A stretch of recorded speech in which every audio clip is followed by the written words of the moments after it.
초등 학부모를 위한 미디어 리터러시.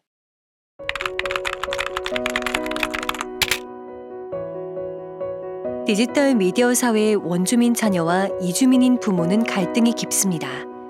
지금 부모에게 필요한 능력은 미디어 리터러시입니다. 미디어란 인간의 생각과 정보를 전달하고 공유하는 의사소통 수단을 말합니다.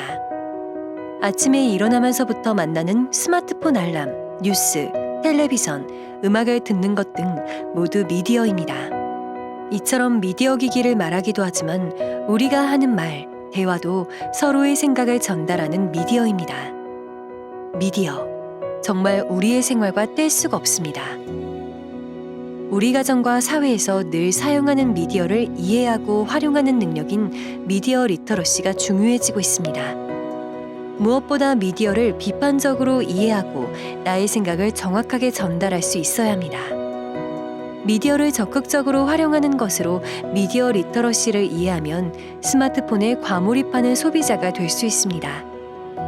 미디어 리터러시는 미디어 활용과 함께 비판적 이해가 필수적입니다. 스마트폰은 무한한 연결과 관계의 확장이 가능한 디지털 세상으로 이끌고 있습니다. 그런데 디지털 세상에서 사람들은 비판적 이해 없이 미디어를 소비하고 있습니다. 우리 아이들은 어떤가요? 아이들에게 디지털 미디어로 가득 찬 스마트폰은 매력적입니다. 아이들의 눈길을 사로잡는, 반짝이는 디지털 미디어의 맹목적인 소비자로 만들 수 없습니다. 내가 왜 스마트폰을 사용하는지, 어떤 미디어를 선택할지 스스로 결정하고 조절하는 능력을 키워주어야 합니다. 쉬운 일은 아닙니다.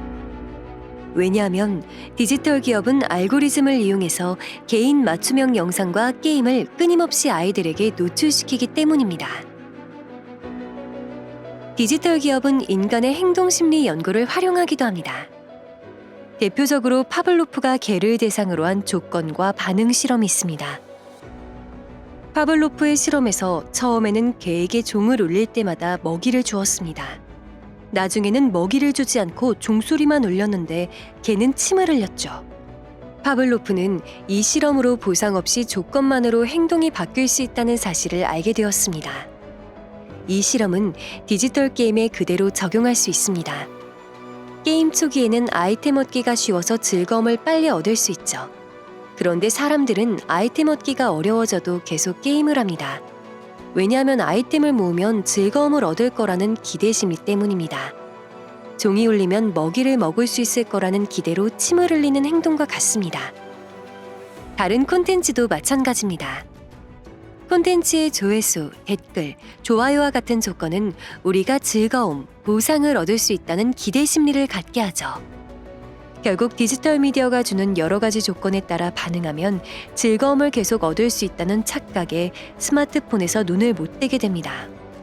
의사, 심리학자와 같은 전문가들은 이런 현상을 스마트폰 중독 또는 과의존이라고 부릅니다. 스마트폰 과의존으로 아이들의 몸과 마음은 무기력해지고 우울해지기 쉽습니다.